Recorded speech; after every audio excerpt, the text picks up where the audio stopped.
Hey Kiku, One Piece Player, bonjour et bienvenue sur YouCard Game. Merci d'être présent avec moi pour un nouveau deck profil. Et aujourd'hui, on va parler du Kinemon OP02.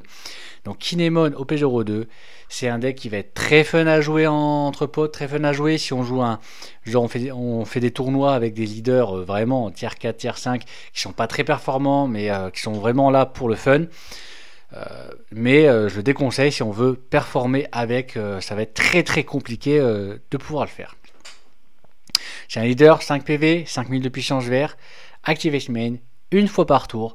Si on a un personnage ou moins en jeu, on peut réduire le coût de nos personnages de type Wano qui coûtent 3 ou plus de 1 jusqu'à la fin du tour. Ça veut dire qu'on va pouvoir jouer une carte à 4 pour 3, à 3 pour 2, etc. Donc le deck va avoir pas mal de Wano afin de pouvoir poser très rapidement des gros body Wano. On commence la decklist avec 4 Iori EB01, 4-0, Counter 1000, Activate Main. On peut placer le personnage dans la trace, puis on peut jouer un personnage qui a le type Wano qui coûte 5 ou moins depuis la main en jeu, et on draw une carte. On continue avec 4 Yamasan, 5-7000, Counter 1000, c'est une vanilla. C'est juste pour pouvoir être joué pour 4 ou pour pouvoir être joué avec la Iori. 4 ISO OP01, 3-3000, Counter 2000, on play, on peut rester un personnage adverse qui coûte 4 ou moins. Très pratique en late game pour gérer les bloqueurs. On va jouer donc 4 Okiku OP01, 3-5000, quand on lui équipe un don et qu'elle attaque une fois par tour, on peut rester un personnage adverse qui coûte 5 ou moins. Très pratique pour essayer de gérer dès le début les personnages qui nous embêtent, essayer de les attaquer, les mettre KO, ou alors en late game pouvoir gérer les bloqueurs. De Momonosuke OP01, 1-0, Counter 1000, Activate Main. On paye 1, on peut rester ce personnage, on regarde les 5 cartes de cette bibliothèque, on peut révéler une carte de type Wano, la mettre dans notre main et mettre le reste en bibliothèque dans n'importe quel ordre. On continue avec 4 Raizo P01, 3, 4000, Counter 1000. Quand il attaque une fois par tour, si on a 2 ou plus personnages restent, on peut piocher une carte. 4 Yamato OP01, 5, 5000, Counter 1000. Donc elle est aussi considérée comme Kojuki Oden. Puis elle a la double attaque, donc si l'adversaire prend les PV, il perd 2 PV. Et elle a le banish qui fait que si l'adversaire laisse passer l'attaque, il perd les 2 PV automatiquement dans la trash. On va jouer 2 Audi Jones OP06, 7-8000, le rush, on play. On peut rester un total de 2 dons ou personnages adverses. Puis on prend le top de nos PV dans notre main. En gros, on peut rester 2 personnages ou 2 dons ou un personnage et un don. Ça va dépendre de la situation. Très bien pour le finishing. On va jouer 4 Yamato OP07, 1-0, Counter 2000, on play. On peut regarder les 5 cartes sur la bibliothèque, révéler une carte verte avec le type Wano, la mettre dans notre main et mettre le reste en dessous de la bibliothèque dans n'importe quel ordre. 4 carottes OP08, 5-6000, Counter 1000, on play ou quand à l'attaque, on peut choisir un personnage adverse qui coûte 7 ou moins et il ne pourra pas qui reste et il ne pourra pas se rendre actif pendant la prochaine refresh rage de l'adversaire. Ce qui fait qu'à ce moment-là, ça va être extrêmement bon pour pouvoir bloquer les decks très agressifs en début de game. 4 Smoker OP10, 5-7000, banish, très bien pour gérer les PV adverses et les mettre directement dans la trash, éviter les triggers face à jaune. Activate Main, on peut set un de notre don actif. Par contre, si on fait ça, on ne peut plus set de don actif par un effet de personnage. 4 Tashigi OP10, 3, 4000, Counter 2000. Si un de nos personnages verts doit être remove par un effet, à la place, on peut rester Tashigi. Très pratique pour protéger notre board.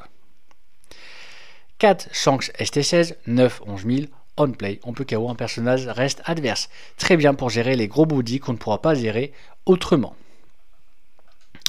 Et on finit avec 2 Electrical Luna OP08. Pour 3, on choisit tous les personnages restent adverses qui coûtent 7 ou moins ne pourront pas se rendre actifs pendant la prochaine refresh phase. Très bien pour pouvoir bloquer les decks agressifs ou les decks mid-game qui ont beaucoup de persos à cost 7 ou moins. Donc Kinemon. Kinemon, c'est un deck, moi j'adore gauche second avec, pour pouvoir jouer vraiment très rapidement les persos adverses. Déjà, on va commencer par le T1. T1, go first ou go second, dans tous les cas, c'est comme n'importe quel deck. Enfin, en go first, on peut faire juste une Otama. En go second, on peut faire son effet pour pouvoir jouer, par exemple, la Okiku ou le Raijo pour 2. Donc, ça va permettre vraiment d'avoir très rapidement un cost 3 pour seulement 2. Ce qui est très bon. On va commencer après au T2. 3 donnes ou 5 donnes. Là, ça va dépendre vraiment de la situation. On peut faire, exemple, si on a joué un Raijo, on est go second, on a joué un Raijo pour 2, on a 4 donnes. On peut faire Momonoshuke, effet Momonoshuke. Donc on utilise 2 donnes pour récupérer une carte. Puis on peut mettre genre les 2 donnes sur Raijo ou un don pour au moins attaquer à 5000. Et donc ainsi piocher une carte parce qu'on aura 2 persos reste. Ou alors on peut clairement faire effet du leader. Effet du leader pour réduire de 1. Donc si on a par exemple en go first, pour faire Yori pour 3, effet de Yori, on peut jouer soit un Yamasan, soit une Yamato. Et en fait, avec nos 3 dons, on a fait une attaque leader et on a joué un personnage à 5 pour seulement 3. Et en plus, on a pioché une carte. Le but, ça va vraiment, en début de game, de flood le board rapidement de petits persos. Ensuite, on arrive au T3. T3, on a 5 ou 6 dons. 5 ou 6 dons, si on n'a pas de perso qui a été géré, qu'on a toujours, on a 2 persos, l'effet leader ne sert plus à rien. Donc là, 5 à 6 donnes, on va commencer à jouer par exemple, le mieux c'est Smoker. Smoker, afin de mettre une présence board, un banish, parce que le prochain tour, quand il va attaquer, ça va directement dans les PV avec lui, et les PV vont directement aller dans la trash. Ce qui fait que pas de trigger, pas de ressources supplémentaires en main. Donc ça va être vraiment un choix coordonné pour l'adversaire. Est-ce qu'on counter ou pas l'attaque? Ou alors on peut jouer facilement une carotte pour pouvoir bloquer un perso et commencer à bloquer à chaque tour des persos et des attaques. Puis on va passer au T4, aux 7 ou 8 donnes. Les 7 ou 8 donnes, à ce moment-là, on peut faire par exemple à Kojuki Yuri pour jouer une Yamato. Donc on a joué, si on a 8 donnes pour 4. Et après jouer par exemple une Tashigi et protéger notre board. C'est à ce moment-là que c'est bien de jouer Tashigi pour les 5 et 8, 7 et 8 donnes. Afin de justement protéger le board par effet et dire que le tour d'après on peut lancer des grosses attaques assez vénères. Avec 7 donnes, avec 8 donnes on peut jouer un Smoker et Tashigi. Après si on a déjà en jeu, ça vaut pas le coup pour faire l'effet, mais ça vaut le coup pour le banish. Parce que si on a 2 persos banish, l'adversaire, ça va vraiment l'embêter de prendre du banish en boucle dans la tête. On peut jouer une carotte et essayer de bloquer petit à petit tous les persos adverses. Ou alors une Yuri pour jouer Yamasan si on n'a pas de Yamato. Et mais toujours le Tashigi à ce moment-là pour pouvoir protéger donc protéger notre board. Et surtout que si tu affrontes bleu ou alors noir, que le board ne soit pas remove par effet. Et on arrive aux 10 donnes. Les 10 donnes, si on affronte un deck assez agressif, on va faire du Electrical Luna et on va enchaîner avec les carottes. Et on va attaquer avec les Smokers le leader, en sachant que Tashigi, toujours, on la garde. On la garde pour pouvoir, on n'attaque pas avec, afin qu'elle puisse vraiment protéger notre board. Donc en fait, on va jouer sur 4 persos.